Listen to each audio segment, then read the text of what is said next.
Boa noite, pessoal.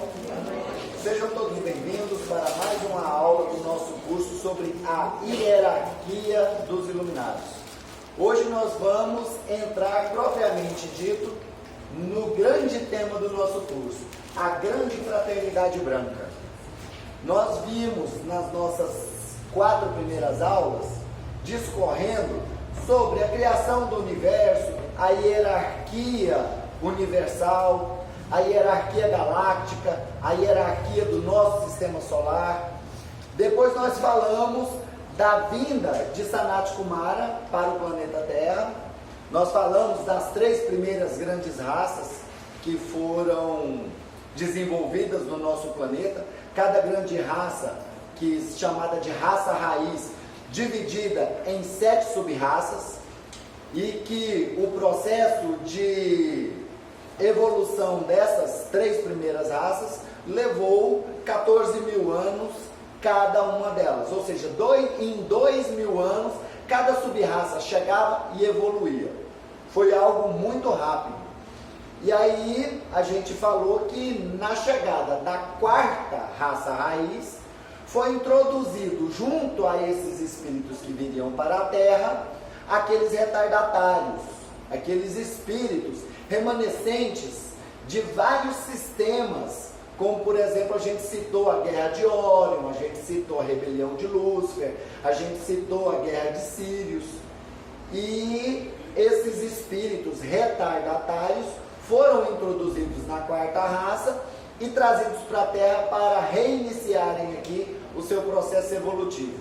E aí foi onde deu BO, o problema ficou sério. Porque quando eles vieram, a 4ª raça já estava instalada no planeta. Então eles vieram e trouxeram muito conhecimento tecnológico, muita intelectualidade, muito conhecimento sobre as leis da natureza. Afinal, eram seres que estavam sendo exilados de outros sistemas solares, de outros sistemas planetários, de outras constelações e até de outras galáxias, muito mais evoluídos do que aqueles que aqui se encontravam. E eles acabaram sendo tomados por deuses. E aí esses deuses vieram para o nosso planeta e originaram aquelas várias lendas que existem aí dos deuses nórdicos, dos deuses egípcios, dos deuses gregos, né, dos deuses Anunnakis, né, que são os deuses sumérios. Então, a vinda desses seres para o planeta Terra gerou essas várias lendas. E vocês podem observar que há sempre um ponto comum nessas lendas, em que esses deuses vieram para a Terra e coabitaram, possuíram as filhas dos homens que aqui estavam e tiveram filhos gigantes. Criou-se aí a lenda dos Néfilins, né? Então, houve a queda da humanidade, a queda do homem, e depois dessa queda do homem, houve a necessidade de fazer um concílio, uma reunião no concílio solar, uma reunião em Alfa e Ômega, que é o Sol central da nossa galáxia, a sede de governo da nossa galáxia, para decidir os rumos do nosso planeta. E esse planeta estava sendo condenado a ser retirado, ser extirpado do nosso sistema solar, porque com a queda da humanidade criou-se uma névoa energética em torno do planeta, chamada de psicosfera, e essa psicosfera do planeta estava muito densa e não permitia que o planeta emanasse luz. E aí ele estava causando desequilíbrio em todo o sistema solar. Então houve a necessidade de fazer esse concílio, e nesse concílio estavam decidindo pela extinção do planeta Terra e todos aqueles seres que aqui habitavam. Todos eles passariam pelo que é chamada segunda morte. Então essas consciências seriam desintegradas. Aí apareceu alguém, um ser da ordem de Lanonandek, chamado Sanat Kumara, que aceitou a proposta de vir para a Terra e que, com a sua própria luz, ele emanaria luz suficiente para manter o planeta em órbita. para manter o planeta em equilíbrio. E ele veio e trouxe toda a sua corte de Vênus. Aí a gente estudou a questão dos 300 Kumaras que vieram para a construção de Shambhala, que seria a capital da hierarquia planetária. Estudamos sobre os 7 Kumaras superiores, estudamos sobre os 3 Kumaras de elevadíssima estirpe, dentre eles Serafis Bey, dentre eles Sananda, dentre eles a mãe Kuan Yin, né?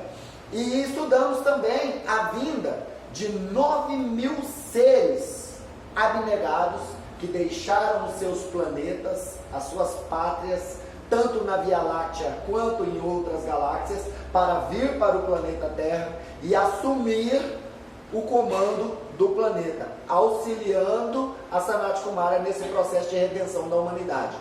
E aí a gente estudou que 3.000 desses seres reencarnaram no mundo humano. 3.000 desses seres passaram a atuar no reino dévico, para comandar as leis da natureza, as forças da natureza, porque o planeta estava num colapso tão grande que os elementais já não estavam atuando mais de forma equilibrada, e por isso começaram a surgir os primeiros desertos. Mares inteiros secaram, florestas inteiras foram destruídas. Então houve a necessidade de chegar a uma nova hierarquia dévica no planeta.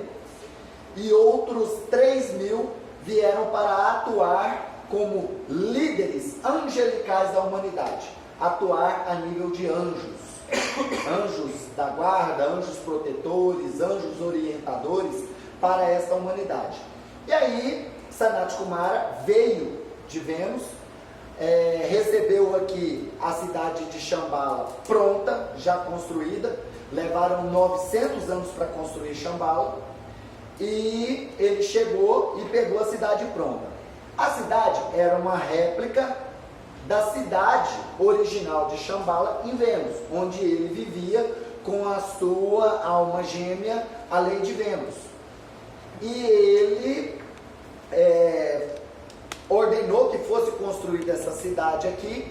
Na verdade, o propósito maior da construção dessa cidade era para que ela se tornasse um canal de recepção de energia cósmica e distribuição dessa energia para todo o planeta, inclusive tendo como pontos de recepção em todo o planeta os templos etéricos, que são os templos que são dirigidos por esses seres abnegados que vieram para o planeta assumir a responsabilidade pelo nosso planeta, na condição de anjos, arcanjos, Elohims, de mestres ascensos. Então tem templos etéricos, hoje são etéricos, na época eles eram físicos, eles foram elevados para o plano etérico depois de um tempo, mas eles existiam em todo o planeta como canalizadores dessa energia emanada por Shambhala e distribuídos para a sua região.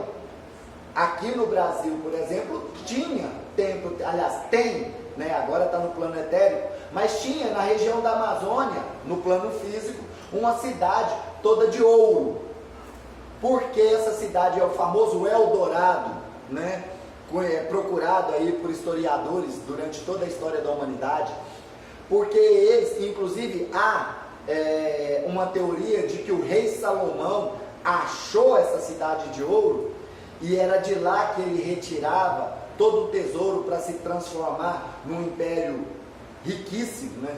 Eu li num livro falando a respeito disso aí, dessa tese de que Eldorado era aqui no Brasil e que o rei Salomão enviou seus buscadores pelo mundo para encontrar essa cidade. Eu achei bem interessante isso, sabe? Essa tese levantada nesse livro. E então aqui no Brasil também tinha uma cidade dessa. Segundo aquele livro de Saint-Germain, Mistérios Desvelados de Saint-Germain, ele fala que essa cidade, a física, ainda existe no fundo do rio Amazonas. Ela ainda existe, mas a parte astral dela, a contraparte astral, etérica dela, existe no plano etérico. Então ela ainda existe lá sobre a Amazônia. E tem vários outros templos espalhados por todo o mundo, né? Lá no Himalaia tem, nos Estados Unidos tem, no Canadá tem, na África tem. Em todos os continentes tem esses templos espalhados pelo planeta. E então, Shambhala, ela foi construída como uma réplica da Shambhala original de Vênus. Só que lá a matéria venusiana era muito mais evoluída. Então eles tinham um controle maior energético, um poder mental de moldar esses elementos. Então a Shambhala de lá era simplesmente maravilhosa. A daqui ficou extremamente exuberante, porque ela foi feita em mármore branco, foi feita com pedras preciosas e ouro, que na época eram muito abundantes. E hoje nós sabemos que o mármore ele tem uma capacidade de captação energética muito poderosa. Tanto que os grandes templos da história da humanidade, vocês podem olhar, todos eles foram feitos em mármore. E inclusive as pirâmides, elas são feitas com um tipo de pedra, tipo semelhante ao mármore. Na verdade, há no livro Akhenaton a hipótese de que aqueles mármores ali foram feitos artificialmente, né? É um tipo de mármore artificial, e que ela era coberta com quartzo verde e com pico de ouro. Ou seja, são elementos de captação de energia. E hoje nós sabemos que o ouro é um excelente condutor energético e inclusive de informações. Tanto que as placas dos computadores, a grande maioria dos componentes tem ouro na sua composição. Tanto que eu tenho um vizinho meu aqui que ele ficou riquíssimo comprando sucata de computador para poder retirar ouro e prata dessas sucatas. E hoje ele está riquíssimo com isso. Então tem muito ouro e tem muita prata. E outros componentes, como o cobre, o chumbo, o níquel, né? Tem muito, muito mesmo nessas placas de computador. Por quê? Porque são elementos de grande condução energética. Então Shambhala foi construída nesses elementos com esse propósito. E havia a ideia de tentar fazer uma réplica da Shambhala de Vênus para que Sanat Kumara não ficasse aqui tão largado. Afinal, ele tinha se abdicado do seu poder em Vênus, da sua vida num planeta superior, para poder vir aqui para a Terra, pegar esse abacaxi grande que estava aqui.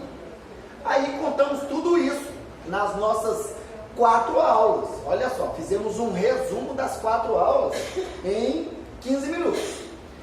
Aí, com a chegada de Sanat Kumara, ele se instalou em Shambhala. Aí ele teve a ideia de criar a Grande Fraternidade Branca. Essa Grande Fraternidade Branca seria como se fosse um conselho de seres evoluídos para auxiliar Sanat Kumara no seu projeto de resgate do planeta Terra e da humanidade. Olha só, a formação da Grande Fraternidade Branca. Logo após ter fixado residência em Shambhala, Sanat Kumara teve a ideia da criação de uma fraternidade branca, nos moldes das grandes fraternidades existentes em outros planetas mais evoluídos, como por exemplo, a Grande Fraternidade Azul de Sirius. A ideia se concretizou quando ele encontrou 2 mestres ascensionados dispostos a formá-la. Olha que interessante. Quem eram esses grandes mestres? O Lorde Gautama, o Buda, que hoje é o Senhor do mundo, e o Lorde Divino, ou conhecido como Lorde Maitreya, o Cristo Cósmico, que é o representante do aspecto Deus Filho para toda a galáxia, toda a Via Láctea. Ou seja, o Senhor de Maitreya, ele é hoje o Cristo Galáctico. Na época que Jesus veio e cumpriu sua missão há 2000 anos atrás, ele era o Cristo planetário.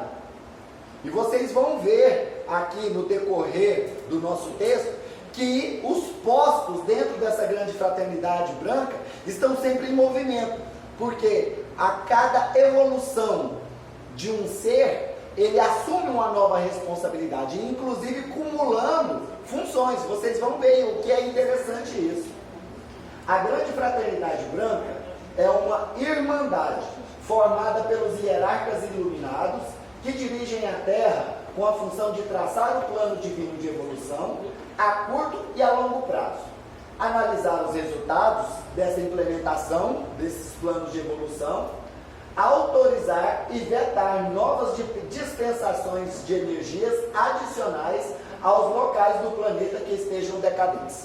Por exemplo, a África entra em decadência, então eles promovem uma dispensação energética maior para o templo etérico daquele continente, e aquele templo distribui a energia sobre aquele continente, fazendo com que ali haja um processo de evolução, uma melhora energética. Acontece aqui na América do Sul também. A América do Sul entra em colapso. De repente as economias bagunçam tudo, a população começa a descrer de Deus, a ecologia, né? A natureza começa a ser destruída pelos homens.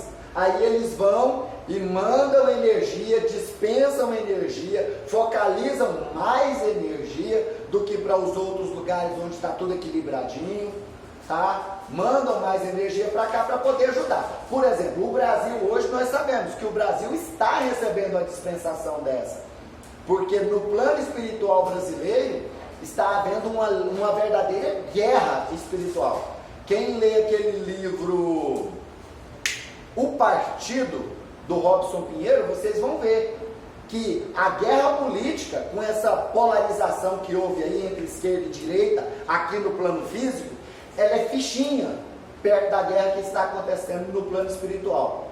Tanto que nos livros do Robson Pinheiro, ele narra a interferência direta do Arcanjo Miguel nessa guerra.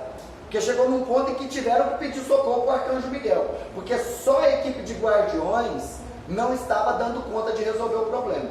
Do tanto que o trem está grave aqui no Brasil. Então, com certeza, há uma dispensação maior energética para o nosso país. Autorizar, continuando com as funções, autorizar ou vetar o trabalho dos iluminados na formação de alguns discípulos escolhidos ou de fraternidades no plano físico. Ou seja, eles é que autorizam a formação de discípulos aqui no plano físico. Quando eu fui iniciado lá na Fraternidade Mensageiros do Amanhecer, fiz o curso e fui iniciado, teve uma autorização. O próprio mestre Elmória se manifestou lá e autorizou para que o sacerdote de lá, seu Nivaldo, ele foi autorizado a fazer a minha iniciação. Então, é com a autorização deles que isso acontece. Não é a esmo, eles autorizam. E eles autorizam também a formação de novas fraternidades, como por exemplo a Sociedade Teosófica de Londres. Ela foi criada pela Helena Blavatsky, porque o mestre de Alku veio e trouxe a informação para ela. Ela foi fazer um retiro no Tibete, e durante esse retiro ela teve um contato com o mestre de Alku, conhecido aí como DK, né? Mestre DK. Ele trouxe as informações para ela, para que ela montasse todo o núcleo de conhecimento teosófico, para que fosse criada a Sociedade Teosófica de Londres. Então, é com a autorização deles é que acontece isso. Não acontece por acaso. Não adianta uma pessoa virar, o José, o Joaquim virar e falar assim: não, eu quero ser iniciado da Grande Fraternidade Branca e isso vai acontecer. Eu quero porque eu quero e vai acontecer. Não é assim, tem que ter autorização deles. É igual o meu caso, quando eu recebi esse medalhão. O próprio mestre Elmória veio em sonho para mim e falou: desenha um portal de conexão sua com a Grande Fraternidade Branca, porque agora você é iniciado na Grande Fraternidade Branca. Então você precisa ter uma espécie de portal de comunicação com a Grande Fraternidade Branca. Eu perguntei para ele como que eu faria esse portal. Ele falou assim: você sabe, está na forma como você assina o seu nome. Eu fui e criei esse medalhão com as iniciais do meu nome, Odair José de Azevedo. E coincidentemente depois eu fui descobrir que esse é o símbolo da Fraternidade da Cruz e do Triângulo, que é um braço da Grande Fraternidade Branca para o Ocidente, da qual o Dr. Bezerra de Menezes, o Akhenaton, o próprio Chico Xavier fazem parte. E eu não sabia de nada disso. O Ramatiz faz parte. E eu não sabia de nada disso. E eu fui descobrir que esse era o símbolo da fraternidade da Cruz e do Triângulo. E muito tempo depois eu descubro ainda que esse é o símbolo da Umbanda. É o símbolo fraterno da Umbanda. E aí eu achei isso maravilhoso. Falei, olha só, a conexão e a permissão existiu. Então não foi delírio do Odair sonhar com isso. Então realmente foi algo que foi permitido pela espiritualidade. Olha que interessante, gente. Dentre as responsabilidades dos membros da Grande Fraternidade Branca, tem uma muito importante: o afastamento e a substituição dos membros da fraternidade que não cumpriram com o seu dever, ou a promoção dos membros bem-sucedidos. Enfim, a fraternidade tem um conselho onde são avaliados e votados os assuntos mais importantes sobre o planeta, todos coordenados diretamente pelo Senhor do mundo. Olha que interessante. Se eu assumo uma missão, por exemplo, de dirigir a Casa de Maria de Nazaré, que é uma casa, vamos dizer, conveniada com a Grande Fraternidade Branca, só que eu não estou cumprindo bem com essa missão. Eu cobro pelos atendimentos na casa, eu tenho comportamentos errados, eu tenho vícios errados, eu tenho comportamento irregular, por exemplo, assediar membros e consulentes da casa. O que eles fazem? Eles promovem o meu afastamento. Eles me afastam da direção da casa. Podem até não me afastar da casa, podem deixar que eu fique na casa, mas não como um dirigente da casa. Eles literalmente me substituem, colocam outra pessoa. De repente, devido ao meu comportamento errado, eu sou colocado como um médium de apoio dentro dos trabalhos, e eles elevam o padrão energético, por exemplo, da Cássia, e a Cássia assume a direção dos trabalhos, ou qualquer outro membro da casa. Ou então, eles promovem a vinda de um substituto, a casa fecha, e os membros daqui vão com esse substituto abrir uma outra fraternidade, uma outra casa. Porque se eu não estiver andando pianinho, de acordo com as diretrizes da fraternidade, eu sou afastado ou substituído. Olha que interessante. Aí é onde eu entendo, por isso que eu levo tanta bronca do guardião da meia-noite. Ele é muito caxias comigo. Então, isso é muito comum acontecer. Um dirigente começou a ficar vaidoso, começou a ficar orgulhoso, começou a ter o olho grande na parte financeira, começou a fazer desvios dos recursos daquela entidade para objetivos próprios, pessoais, automaticamente ele é afastado. Ele é afastado, né?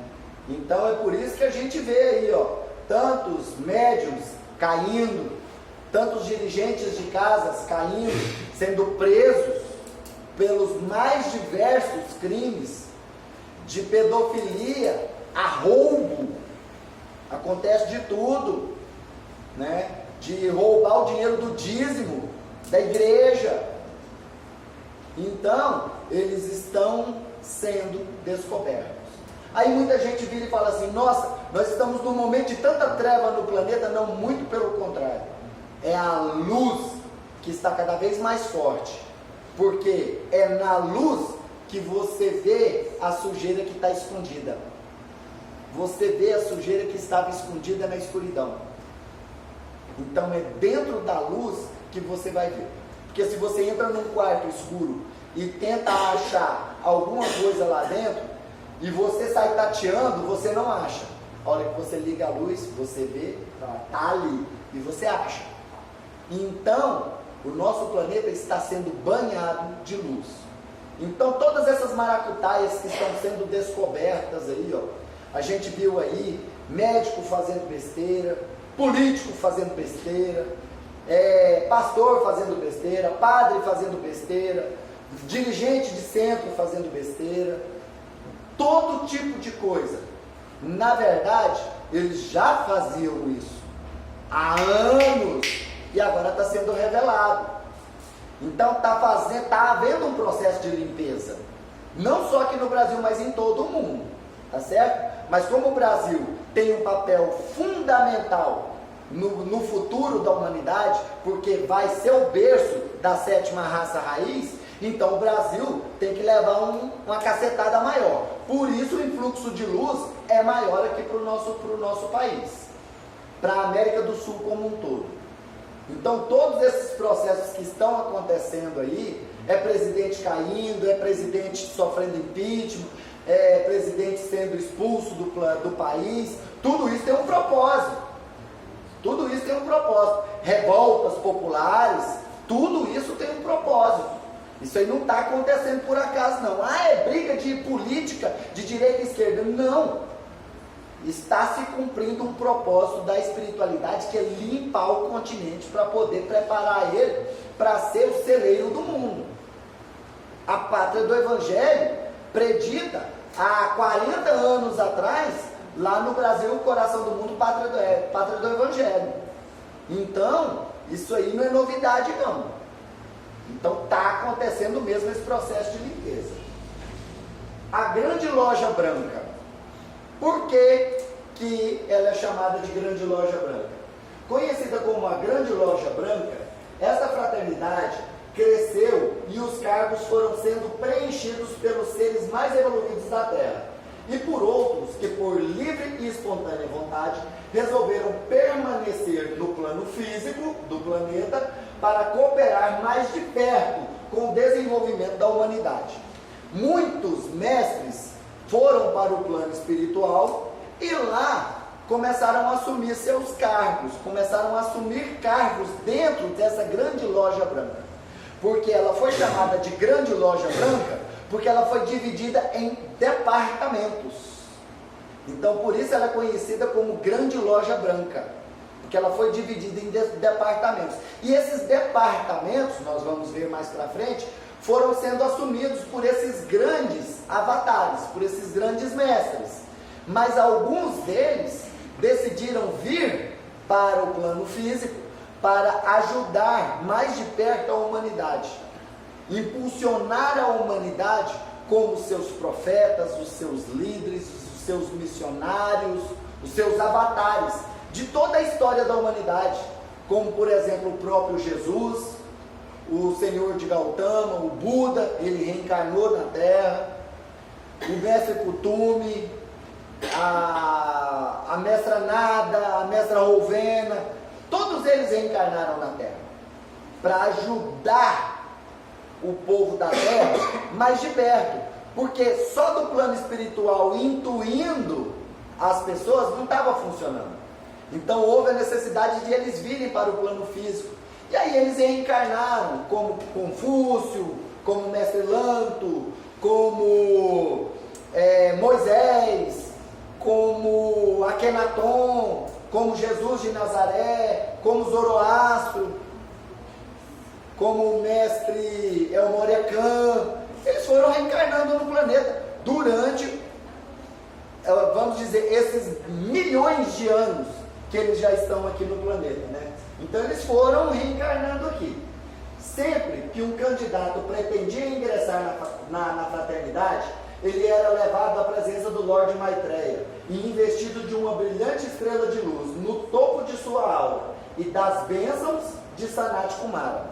Ou seja, eu estava aqui no plano físico e de repente, seguindo a um desses grandes mestres, como por exemplo, seguindo ao mestre Buda, e de repente eu conseguia alcançar aquele estado de equilíbrio que ele tanto pregou, buscando o caminho do meio, o caminho da harmonia, buscando a serenidade, chegando ao estado de samadhi, chegando ao estado de nirvana, chegando a uma consciência da minha superioridade espiritual como um ser de luz, feito da luz de Deus, consciente da minha chama trina dentro de mim, guiando meus caminhos. Aí eu tinha a oportunidade de ingressar na Grande Fraternidade Branca. Então eu era levado para a Fraternidade Branca para que eu passasse por um conselho lá que ia averiguar todas as minhas capacidades, iam averiguar se eu realmente tinha evoluído ou se aquilo era conversa fiada, se aquilo ali era só uma máscara que eu estava usando. Hoje o Juliano postou uma mensagem fantástica sobre isso, a questão do médium que faz o bem, não por fazer o bem, mas querendo algum tipo de benefício em troca. Achei fantástica a mensagem. E aí ele não está ali por realmente, igual lá fala, fazendo a caridade pela caridade mesmo. Não, ele fazia a caridade com algum objetivo. Então eles passavam essa pessoa por esse crivo. E era muito interessante. Depois de aprovado, que a emanação de vida estava preparada, depois de provado que a emanação de vida estava preparado para o serviço, passaria por uma cerimônia de iniciação, através da qual estaria ligado à consciência de Sanat Kumara por toda a eternidade. O membro da fraternidade estaria investido do poder de transmutar o mundo das emoções pelo poder da luz que jaz em cada coração. Ou seja, ele, a partir deste momento, ele se tornaria um mestre para guiar outros àquele mesmo padrão de evolução que ele conseguiu alcançar. Ele se tornaria um mestre ascenso. Ele se tornaria um mestre da luz. Então ele conseguiria, a partir daquele momento ali, adotando seres humanos como seus pupilos, como seus badawans, como seus seguidores, ele trataria de desenvolver as qualidades crísticas desses seus pupilos. Então, ele era investido desse poder. É muito interessante a gente parar para pensar por que ele era investido desse poder.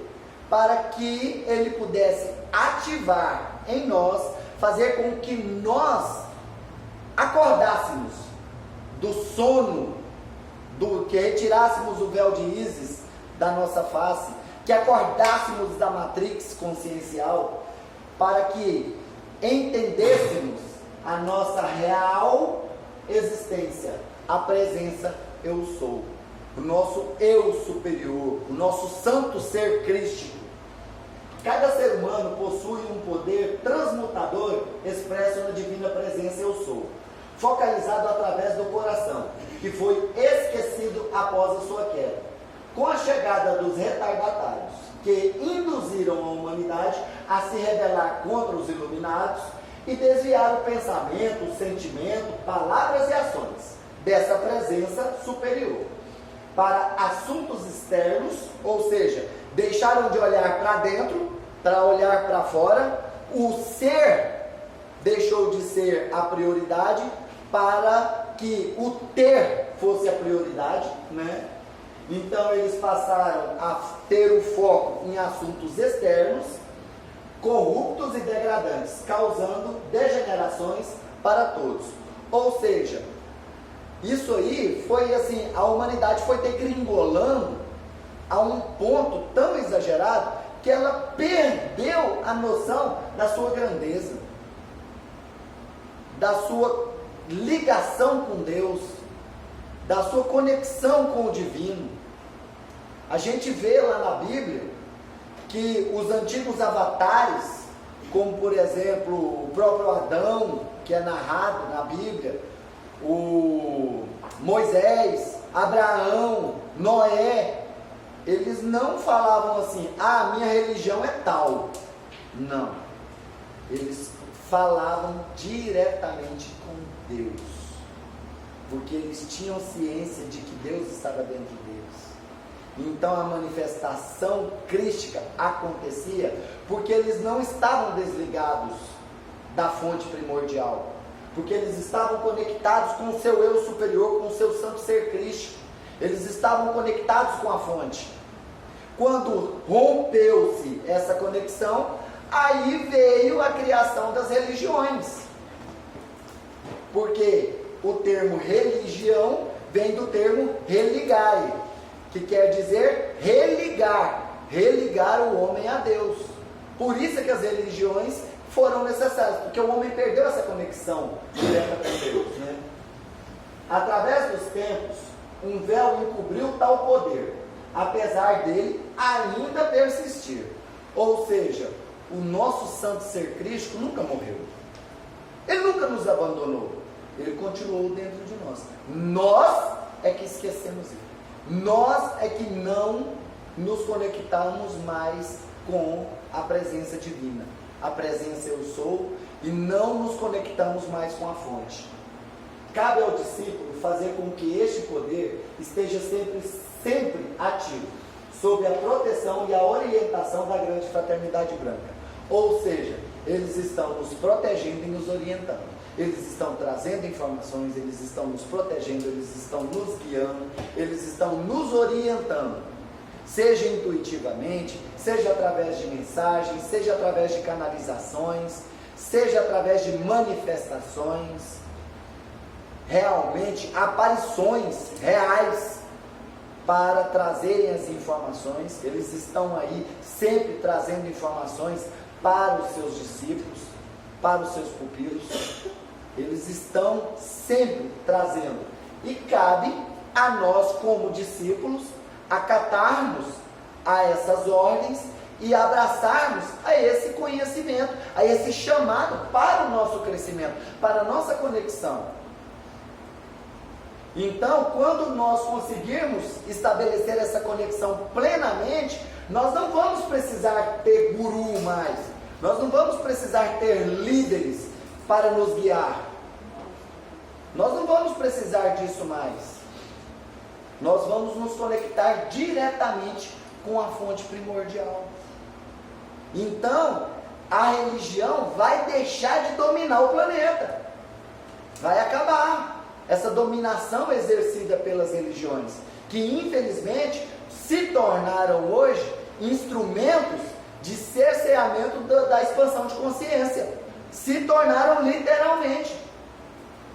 Eu assisti um vídeo fantástico falando sobre isso, sobre o poder que as religiões têm de manipular as pessoas e fazer essas pessoas acreditarem no que eles querem, somente no que eles querem. E o que é interessante, porque eu vi um vídeo hoje do Osho, e nesse vídeo ele falava, que as sociedades, vamos falar como um todo, elas não querem que nós evoluamos como ser. Elas nos querem burros. Todas as sociedades. A sociedade capitalista, a sociedade socialista, as sociedades religiosas, as sociedades filosóficas, todas as sociedades, elas nos querem burros. Porque aí a gente vira massa de manobra.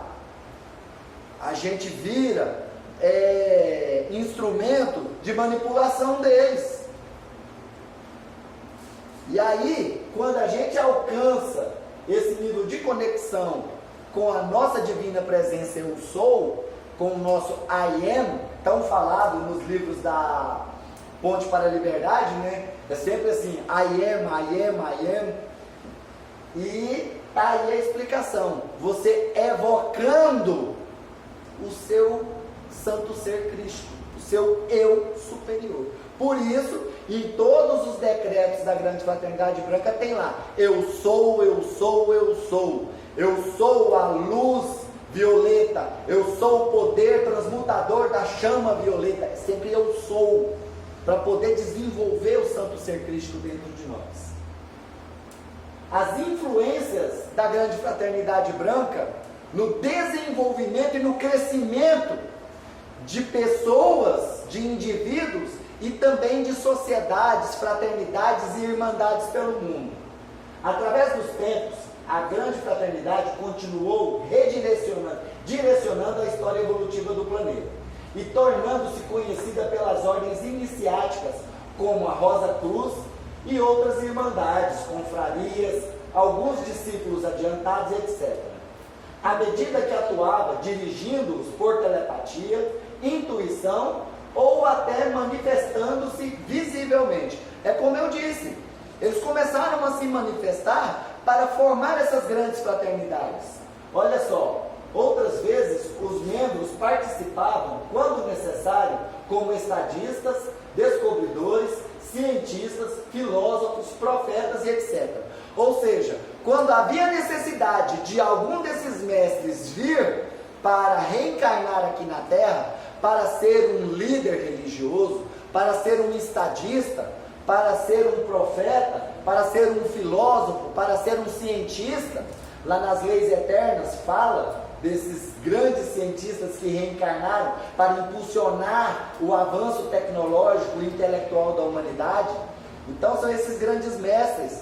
Podemos citar aí o mestre Das Calos, o próprio Chico Xavier, que veio para poder promover uma verdadeira revolução no espiritismo brasileiro, que a época que ele começou a escrever seus livros, o espiritismo era elitista, só a elite era espírita, só gente rica era espírita.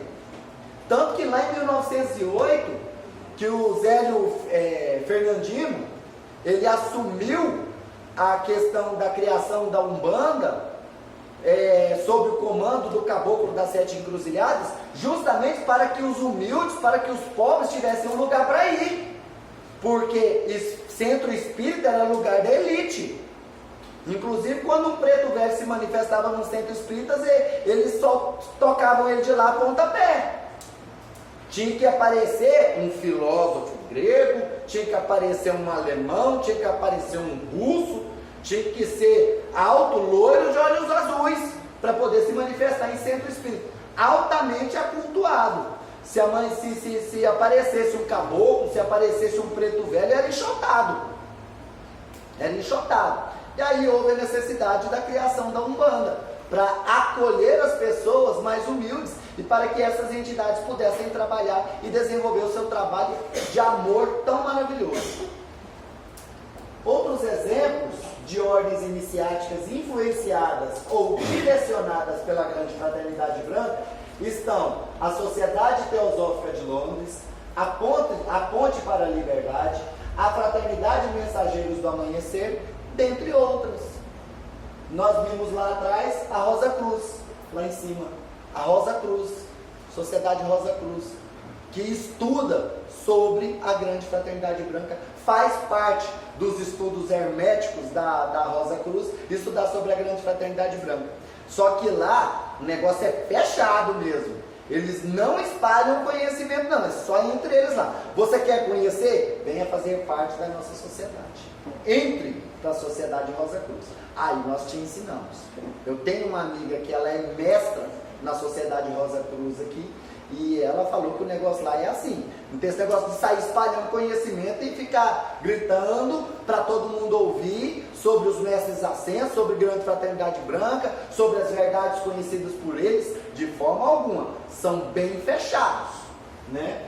Então a gente tem aí a Fraternidade Mensageiros do Amanhecer, que é a fraternidade onde eu fiz o meu curso da Grande Fraternidade Branca, que me deu uma base de conhecimento e eu fui autorizado pelo próprio dirigente de lá para poder dar esse curso. Ele me autorizou a disseminar o curso, tá? Então a Grande Fraternidade, a Fraternidade Mensageiros do Amanhecer, é que foi a base para que este curso hoje existisse.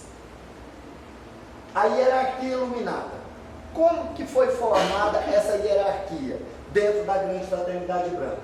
Os cargos dentro da Grande Fraternidade Branca, da hierarquia dos e da hierarquia dos iluminados da Terra, estão sempre em movimento, em constante alteração, à medida que seus integrantes elevam-se para outros cargos na escala evolutiva dos planos superiores do planeta, do sistema solar, da galáxia ou do universo. Olha que interessante. Falei para vocês lá atrás. Na época que Jesus se manifestou aqui, o Cristo planetário, que era o seu, vamos dizer, o seu mentor na sua missão crística, era o Senhor de Maitreya. Hoje ele já é o Cristo cósmico, galáctico. Ele evoluiu demais nesses 2000 anos. E hoje Jesus, ele acumula dois cargos: o cargo de instrutor do mundo e o cargo de Cristo planetário. Ele assumiu esse cargo hoje. Olha que interessante, ou seja, eles vão evoluindo e vão mudando de cargo, vão trocando de postos. Por exemplo, Jesus foi o regente da era de peixes, que terminou agora, e com a entrada da era de aquário, Saint-Germain assumiu esse cargo. E a gente vai ver a respeito disso aí mais para frente. Atualmente, os cargos da hierarquia estão distribuídos de acordo com a necessidade de mudança vibracional para a construção dos alicerces de uma nova era para a humanidade. A era de aquário, onde o planeta e seus habitantes estarão sob a influência do raio violeta e sob a regência do querido mestre ascenso Saint-Germain. Olha que interessante, um novo líder assumiu o posto de regente da era de aquário. Então, a era de peixes, que tinha o símbolo, o peixinho, que é o símbolo primitivo do cristianismo, que lá no início do cristianismo, as pessoas que eram cristãs, elas entalhavam um peixe no portal das suas casas para que elas fossem identificadas como cristãs, porque havia perseguição do Império Romano. Então eles tinham que elaborar esse tipo de código, A cruz só passou a ser o símbolo do cristianismo lá no Concílio de Nicéia, quando o imperador Constantino ordenou que fosse ali criada a Igreja Católica Apostólica Romana. Era a casa dos apóstolos de Roma. A Igreja Católica Apostólica Romana foi criada ali no Concílio de Nicéia, né? Ano 330 e alguma coisa, pelo imperador Constantino, que inclusive foi uma manobra que ele fez, segundo alguns autores, né? Sei, não posso afirmar, assim, eu vi, né? Mas segundo alguns autores, ele fez isso para livrar a sua mãe da morte.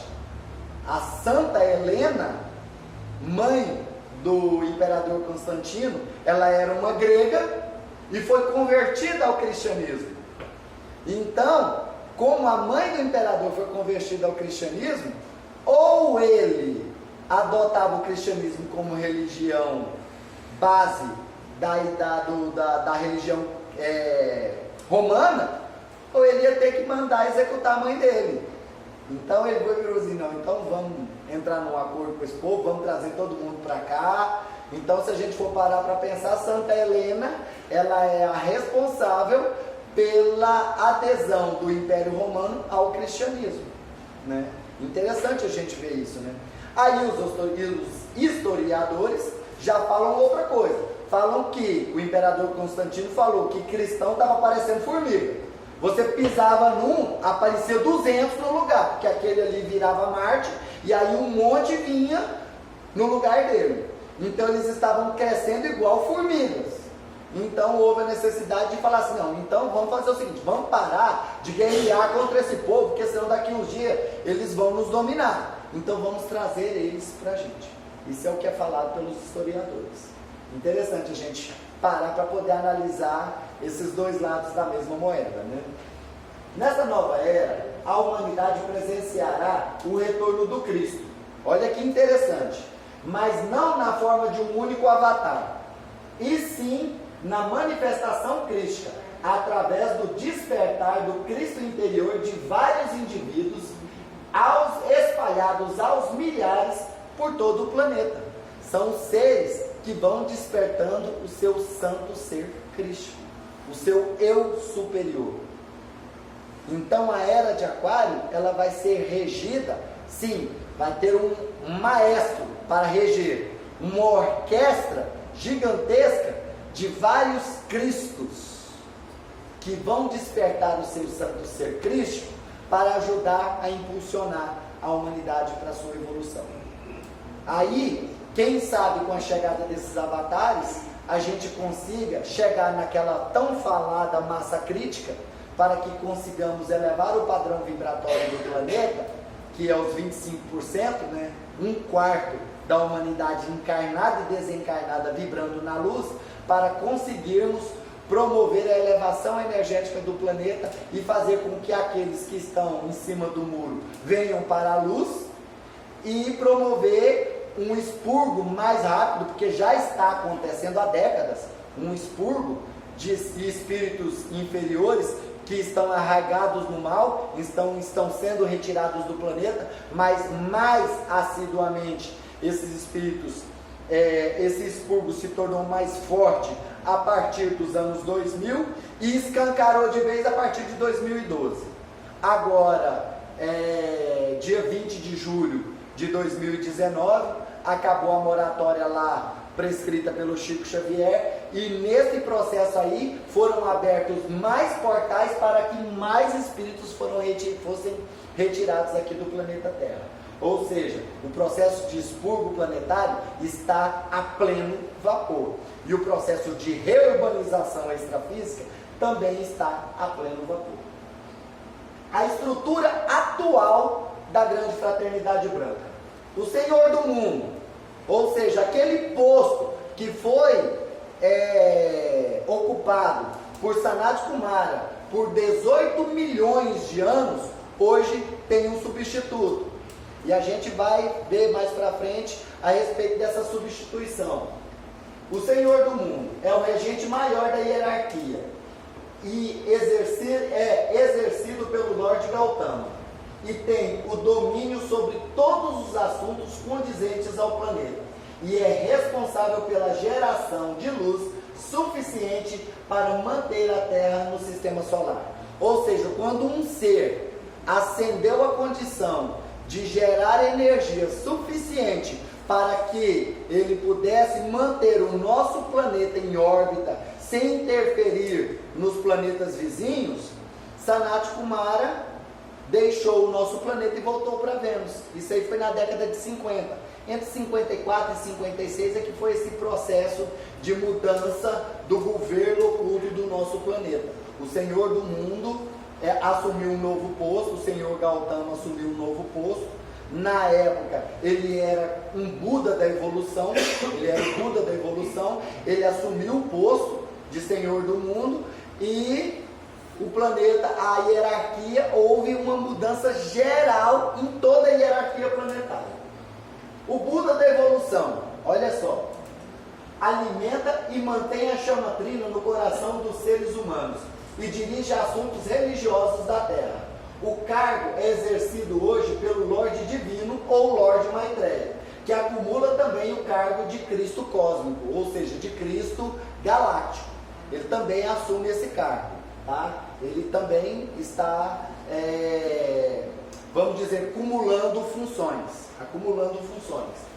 Os instrutores do mundo. Os instrutores do mundo planejam e exercitam as questões religiosas e a força da realização por um período de 14 mil anos, sob a direção do Buda da evolução. Cargos que são exercidos hoje pelos mestres Jesus e mestre Kuthumi, sendo que Jesus também acumula hoje o cargo de Cristo planetário. Isso aí nós vamos estudar cada um desses cargos detalhadamente mais adiante, porque nós vamos ver a história de Jesus, suas encarnações, o seu cargo hoje, sobre o mestre Kuthumi também nós vamos estudar sobre as suas encarnações, sobre o seu cargo, sobre suas manifestações, vamos estudar sobre tudo isso. Sim? Você tinha falado pra gente, quem não tinha assistido, assistir As Leis do Sol. Sim. Aí o filme sugere que a fração central do Buda vai reencarnar de novo. E pelas contas do filme, é por agora. Você sabe dizer se tem alguma manifestação, algum escrito dizendo se na próxima vinda deles vai ser de forma Isso é que é o interessante. As leis místicas de 2080. Pois é, nas leis místicas fala em 2080, né? Mas, na verdade, hoje já está acontecendo a vinda do Cristo. Inclusive lá no finalzinho do livro, você vai ver que todos aqueles seres que reencarnaram durante toda a história do filme, eles estão reencarnados hoje e são seres de luz, pontos de luz no planeta. Lembra que mostra cada um deles como iluminados, seres elevados? Então é o que concretiza a tese da vinda do Cristo cósmico como não um único avatar agora, porque eles decidiram que um único avatar agora ele ia ser completamente ignorado pela humanidade. E se ele, fala assim, se ele não produzisse milagres e ficasse só na conversa, iriam ignorá-lo. Iria aparecer todo tipo de contestação científica, política, filosófica para derrubar ele. Principalmente porque ele ia pregar o não materialismo, a fraternidade, a lei da fraternidade, a lei do amor. E os governos querem isso? Não, os governos querem guerra, querem cobra engolindo sapo o tempo inteiro. Então, eles iam dar um jeito de calar ele. E se ele chega, como Jesus chegou, promovendo milagres para chamar a atenção, porque foi para isso que Jesus fez os milagres. Foi porque, como ele fazia milagres, ele chamou a atenção do povo. O povo, não, ele cura, então vamos ver o que esse cara tem para falar. E aí, se ele vem promovendo milagres, produzindo milagres, os cientistas iam picar ele em pedacinhos e levar para os laboratórios para estudar. Então, qual foi o acordo que a espiritualidade fez? Não vamos trazer um único avatar gigante. Vamos trazer milhares de avatares, milhares de seres elevados espiritualmente, para que estes auxiliem aqueles ao seu redor, que eles façam a conversão dessas pessoas, para que essas pessoas parem de olhar para fora e comecem a olhar para dentro. Então, aquela hipótese pregada pelo filme, se você seguir a sequência dos 4 filmes, que são 4 filmes, né, na verdade, e o último deles é as leis místicas. Aí nas leis místicas, lá em 2080, o mundo completamente dominado por um império ditador, né, e que invade países e que destrói nações, aí nasce esse novo avatar. Mas ali é uma perspectiva, porque eu tenho isso como uma linha futura, que pode acontecer e não pode, porque hoje nós já sabemos que o futuro ele é um leque de opções. Então, vai depender da decisão da humanidade agora, como que o planeta Terra vai estar em 2080. Igual eu até citei para o pessoal aqui, no livro 2080 do Robson Pinheiro, a China manda no mundo. É o dragão que manda no mundo. Então, vai depender, essa linha de tempo vislumbrada lá pelo Robson Pinheiro, eu acho que pelo Ângelo Inácio também, eu acho que foi o Ângelo Inácio que trouxe o livro, é uma linha de tempo que depende das decisões que nós tomamos agora, que nós tomarmos agora. Então, pode ser que a Terra vire a Terra de Terra Cruz, citada pela Mônica de Medeiros, 900 anos de sofrimento, ou o planeta vire a nova Terra e passe para o processo de regeneração. Então, são possibilidades que estão sendo trazidas pela espiritualidade. E aquela lá é uma hipótese de que a gente não caminha, o mundo cai no consumismo, cai no materialismo, cai no abandono da fé, no esquecimento do amor, da lei da fraternidade, de Deus, e aí o planeta é dominado, e aí há a necessidade da vinda de um avatar. Mas por enquanto, a gente está tentando a opção mais fácil, a opção mais light, tá? O Maha Chohan, O Mahashohan, ele é um diretor de raios. É como se ele fosse o diretor, o gerente geral da grande loja branca. Que a loja branca, lembra que eu falei que ela é composta por departamentos? Esses departamentos são compostos por encarregados. Esses encarregados são os shohans, os diretores de departamentos, os diretores de raios. E tem um diretor geral, que é o Mahashohan. Ele representa o Espírito Santo para a Terra. Ou seja, ele é onipresente em todo o planeta. Ele está na horizontalidade. Por isso que a cruz, ela representa o símbolo crístico, trazendo o Deus Pai em cima, o Deus Filho embaixo e o Espírito Santo na horizontalidade. A onipresença do Espírito Santo, né? Então, ele é a inteligência criadora em ação e em movimento, por isso está na horizontalidade, está em movimento em todo o planeta. A energia do Espírito Santo se movimenta por todo o planeta. E Jesus, quando ele foi, vamos dizer assim, deixou a sua missão crística, ele falou: eu vou enviar o Espírito Santo para vocês. E ele enviou realmente. Esse cargo hoje, ele é exercido pelo mestre Paulo, o veneziano. Esse mestre Paulo veneziano, ele tem esse nome porque esse era o nome que ele tinha na sua última encarnação, quando ele reencarnou como Paulo lá em Veneza. Então ele assumiu esse nome como o nome fixo dele, igual Jesus. Jesus ascendeu naquela encarnação, não foi? Então automaticamente todos os outros fizeram da mesma forma. O Senhor Gautama ascendeu na encarnação como Buda, ficou lá, Gautama. Jesus, Mestre Kuthumi, Mestre Lanto, Mestre Confúcio, todos eles, da encarnação em que ascensionaram, eles adotaram os seus nomes. Os últimos a ascensionar foram agora, por exemplo, o Mestre Das Calos, né? No início do século XX. O Mestre Das Calos é um mestre da Grande Fraternidade Branca e ele foi um dos que ascensionou agora por último, né? Temos aí um exemplo agora também do próprio Chico Xavier como sendo um dos Kumaras de Vênus que também ascensionou agora. Né? Tanto que essa última encarnação dele foi assim bem sofrida, que ele precisava dar uma limpada em toda a energia que estava acumulada no passado para que ele pudesse ascensionar. Então ele conseguiu esse feito e nunca desistiu da lei do amor e da fraternidade, né? Então ele exerce esse cargo hoje.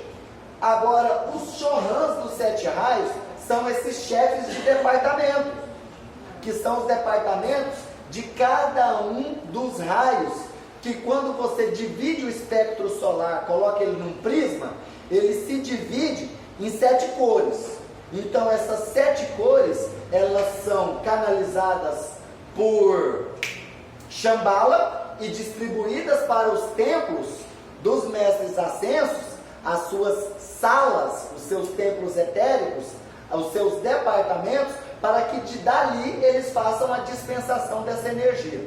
Então, Shambhala recebe o espectro solar total, a luz branca, e em Shambhala, devido ao seu quanto energético, às pedras preciosas, ao quartzo, ao mármore, a sua arquitetura, ela fragmenta esse raio em 7 cores e distribui essas 7 cores, esses 7 raios, para esses 7 departamentos, para esses 7 templos. E nós vamos conhecer os diretores desses departamentos. Hoje, de forma bem superficial, como eu disse, nós vamos estudar nas aulas seguintes, cada um desses mestres, as suas encarnações, as suas missões aqui na Terra, tudo direitinho, quando ascensionaram, vai ser legal isso aí vocês saberem, quando cada um deles ascensionou, vai ser bacana, mas aí hoje nós vamos especificar, como nós estamos falando da Grande Fraternidade como um todo, vamos especificar. Os shohans dos 7 raios, eles atuam em diversos campos de trabalho, nos planos superiores e do mundo exterior. Os arcanjos dos 7 raios representam uma sensibilidade da vida e cada um serve em um dos raios, sendo eles Miguel e Fé, do primeiro raio, o raio azul, Jofiel e Constância, do segundo raio, o raio dourado, Samuel e Caridade, do terceiro raio, o raio rosa, Gabriel e Esperança, do quarto raio, o raio branco cristal, Rafael e Mãe Maria, do quinto raio, o raio verde de cura, Uriel e Dona Graça, o sexto raio, o raio vermelho rubi, e Ezequiel e Ametista, a Santa Ametista, o sétimo raio, que é o raio violeta, o raio da transmutação. Os 7 Elohims são os poderosos construtores da terra, e cada um serve num dos raios. São eles Hércules e Amazona, do primeiro raio, Cassiopeia e Minerva, do segundo raio, Órion e Angélica, do terceiro raio, Claire e Astreia, alguns falam Claire, eu prefiro falar Claire. Claire e Astreia, do quarto raio, Vista e Cristal, do quinto raio, Tranquilitas e Pacífica, do sexto raio, Arcturus e Diana, do sétimo raio. Esses aí, gente, são aqueles seres que nós falamos lá na nossa última aula, aqueles grandes mestres que vieram para o planeta Terra e que vieram de vários planetas. Por exemplo, Arcturus veio realmente lá da estrela de Arcturus, por isso ele leva esse nome, é um Elohim que veio da estrela de Arcturus, para poder ajudar no desenvolvimento do nosso planeta.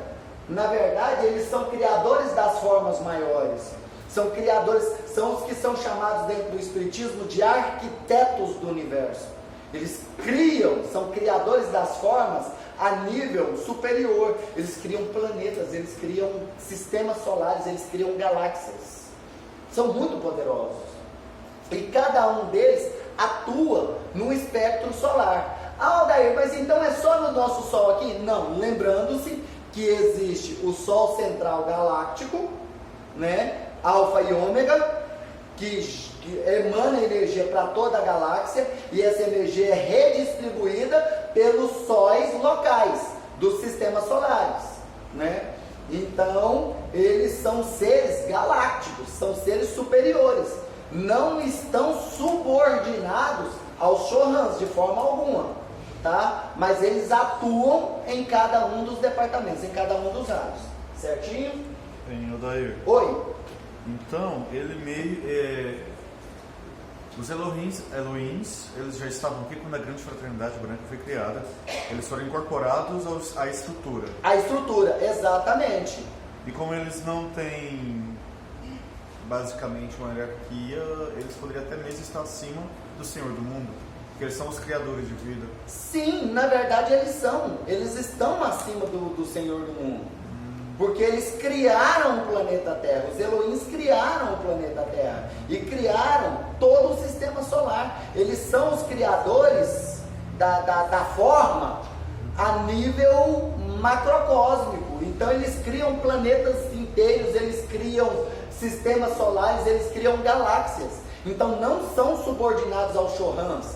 Inclusive eles, alguns deles tiveram fragmentos seus reencarnados aqui na Terra. Quando a gente vê falar, por exemplo, cadê?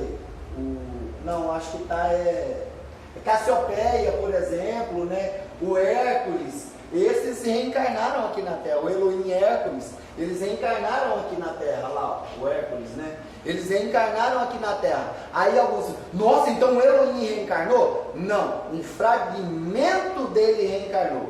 E nós tivemos a possibilidade, ano passado, no início do ano de 2018, de conhecer uma pessoa, a Maísa estava junto no dia, de conhecer uma pessoa que é um fragmento de Elohim e está reencarnada aqui na Terra hoje. Nós tivemos a oportunidade de participar de um tratamento apométrico, em que essa pessoa na época era uma adolescente, e a hora que a gente viu, ela era um fragmento de um Elohim. Nós ficamos encantados com isso. Então, personificações suas reencarnaram aqui na Terra. De acordo com a estrutura aí da Grande Fraternidade Branca,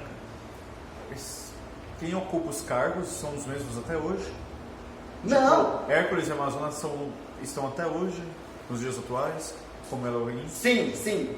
Hoje eles estão como Elohims, né? E são, vamos dizer assim, regentes de raios para a dispersação desses raios, né? Trabalhando ali, ó, na construção da vida, né? E então eles utilizam o poder deles para a construção da vida. Sempre a expansão do universo é promovida por eles. Eles são os construtores do universo. Eles são os construtores de galáxias, de mundos, os expansores do universo. Literalmente os arquitetos universais. Então, de forma alguma, você imaginar que um mestre ascenso, como por exemplo Saint-Germain, manda no Arcturus. Não, de forma alguma. Eles trabalham em conjunto. Mas Saint-Germain não manda num Elohim. De forma alguma. Certo? Sanada a dúvida? Sim. Então Obrigado. vamos continuar. Os Manus, gente. O que é Manu, né? Oi. Característica dessa criança que você citou, como que é o Elohim, como que é essa criança? É uma moça que a hora que a gente olha nela, o primeiro termo que a gente fala, ela é uma fada. Ela parece uma fadinha. Por acaso não é da menina, não? Eu vim aqui pra cá, que é a menininha mágica. Filha da Marai. Ah, não. Ela é, hoje ela já é uma, na verdade ela está adulta, eu acho que ela já inteirou 18 anos. Na época ela tinha 16 para 17. Gente do céu, quando eu a conheci lá em 2014, eu olhava nela assim e falava, gente, mas essa menina, tanto que eu ficava brincando com ela, chamando ela de fada sininho. Eu chamava ela de fada sininho, eu a conheci lá no Chile. Fiquei apaixonado mesmo, a menina. Sim, ela emana luz de uma forma que, para vocês fazerem uma base, tinha uma parente dela que estava com câncer e ela, de tanto amor a essa mulher, ela grudava nessa mulher de tal forma, doando energia para essa mulher, que ela conseguiu curar o câncer dessa mulher, com o amor dela. A família inteira sabe disso. Então é muito interessante isso. Tanto que o pai dela, eu falo para ele, Álvaro, você tem muita responsabilidade por trazer uma pecinha dessa para o nosso planeta. E tem mais alguns borbulhando aí, né? Tem mais alguns se manifestando aí. São esses que eu falei. Os que têm hoje o seu santo ser crístico já desperto, já nascem despertos. São as crianças cristais, são as crianças diamantes, são as crianças violeta, são as crianças arco-íris, que já nascem despertas, já nascem conscientes, que são fractais desses seres superiores, né? Agora os Manus, gente. Cada Manu é responsável por uma das raças raízes e trabalham sempre em conjunto com os instrutores do mundo e com o Mahashohan. Os Manus, gente, são o exemplo a ser seguido por cada uma das raças. Por exemplo, a quinta raça raiz, que é a raça ariana, e foi trazida para a Terra na época de Abraão, tem em Abraão o seu Manu, o seu exemplo. Porque todas as religiões que descendem de Abraão, seja o Islão, seja o cristianismo, seja o protestantismo, é indiscutível a superioridade de Abraão. Nenhuma dessas religiões discute a superioridade dele, e tem nele o exemplo. Ele é o patriarca. Ele é o patriarca. Ele é o patriarca da raça ariana. Ele é o exemplo. E os Manus vieram como exemplos. E aí nós podemos citar os Manus que estão atuantes no planeta hoje. Porque os Manus das 3 primeiras raças, tchau, foram embora com suas raças. E esses aqui, a partir da 4ª raça raiz, eles permaneceram aqui, porque nós ainda temos representantes da 4ª raça raiz aqui no planeta Terra. Então os Manus estão aqui. E aí nós temos o Deus e a deusa Himalaia, que são os Manus da 4ª raça raiz. O Lorde Vai Vasvasta, Vaivasvata e a Lady Elísia, da quinta raça raiz, para vocês verem a bagunça que está. Ou seja, nós temos membros da quarta raça, da quinta raça, a sexta raça chegando aí, com o Deus e a deusa Meru, né? Inclusive o templo desses deuses, é aqui na América do Sul, na Cordilheira dos Andes, eu acho que ali na região do Peru, né? E aí, ó, são os Manus da sexta raça raiz, e aqueles que já estão preparando a vinda da sétima raça raiz, e estão preparando, inclusive o templo deles é aqui no Brasil, porque eles estão preparando o Brasil para a vinda da sétima raça raiz, são o Lord Saintru e a Lady Mercedes, que são os Manus da sétima raça raiz. Então eles estão preparando o território, preparando o terreno para que a sétima raça venha. E a sexta raça vai ser a alavancada, a vinda da sexta raça, com as suas 7 sub-raças, serão o alavancamento para que o planeta eleve o seu padrão vibratório para que a sétima raça venha. A hierarquia planetária como um todo hoje, para que vocês entendam cargo a cargo, tá? O Senhor do mundo é o Lorde Gautama e a sua chama gêmea, a Lady Primeva. Os veladores silenciosos, aqueles que velam pelo planeta de forma silenciosa, são os senhores do silêncio. Eles não emitem nenhum tipo de som. Eles velam no silêncio pelo nosso planeta. Gostei dele. Eles velam no silêncio pelo nosso planeta. São Emanuel e Imaculada.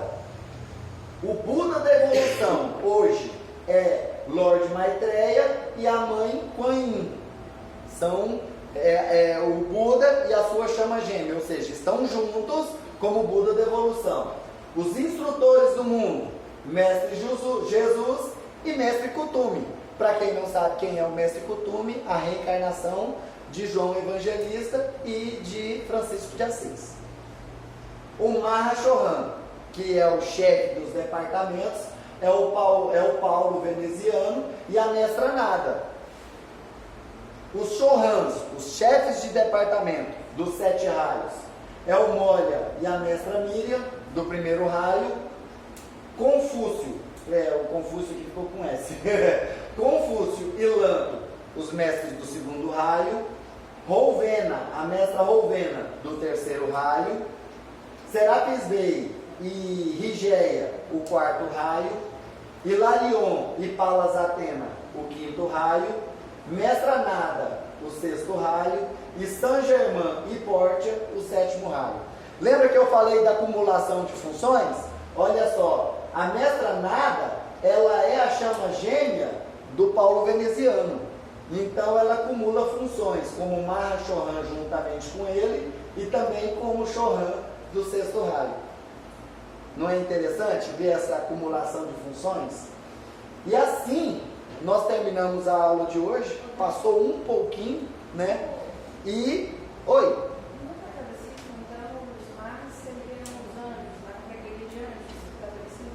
Hã? Os Mahashohans seriam, na escala, seriam considerados anjos? Não, os santos. Santos? Os santos. São Francisco de Assis é o Mestre Kuthumi. Da Igreja Católica são os santos. Lá do Oriente são os grandes mestres, como Confúcio e Lanto. E aí a gente vê o Mestre Kuthumi como sendo São Francisco de Assis e São João, né? A gente vê esses mestres ascensos, igual, por exemplo, há hipóteses de que a Mestra Rovena estivesse reencarnada na época de Jesus, como a mãe do São João Batista. Existe essa hipótese, né? E que foi, eu acho que, não sei se ela chegou a ser Santa Luzia, alguma coisa assim, né? Foi? Isabel. Santa Isabel, né? Santa Isabel, ela é canonizada pela Igreja Católica. Então, para fazer uma comparação com o cristianismo, eles são santos. certinho? E você vai ver na história de cada um deles, as reencarnações de cada um deles, e você vai ver a ligação. E você vai ver que todos eles tiveram reencarnações sempre numa mesma linha. Então fica legal para a gente fazer a análise e ligar os pontinhos para fazer a conexão. Como por exemplo, Saint Germain, São José, pai de Jesus. Ele é a reencarnação de São José, Saint Germain é uma reencarnação de São José. Então são os santos católicos. Tá? Mais alguma pergunta, gente? Daí só Oi. para falar rapidinho, pelo menos que a gente fez lá em Alves, eu moro em Alves Azul. O raio azul, né? Significa o quê? O primeiro raio azul, é força, poder e vontade divinas. O segundo raio é o raio da sabedoria, o raio dourado. O terceiro raio é o raio rosa, do amor incondicional. O quarto raio, o raio branco cristal, da pureza e da ascensão. O quinto raio, o raio verde, Mestre Larion, raio da cura e da verdade. O sexto raio, o raio vermelho rubi, da devoção, do trabalho, da dedicação, da fé, da devoção mesmo. O sétimo raio, Saint Germain, o raio violeta, o raio da transmutação, da regeneração, porque o planeta Terra vai entrar na era de regeneração sob a égide do raio violeta, da regeneração e da liberdade. Muito importante isso. E nós vamos ver cada um desses mestres, cada um desses raios, estudar todas as suas virtudes, todas as suas qualidades, um a um, nas nossas próximas aulas, tá bom? Agradeço a todos pela presença, muito boa noite, namastê.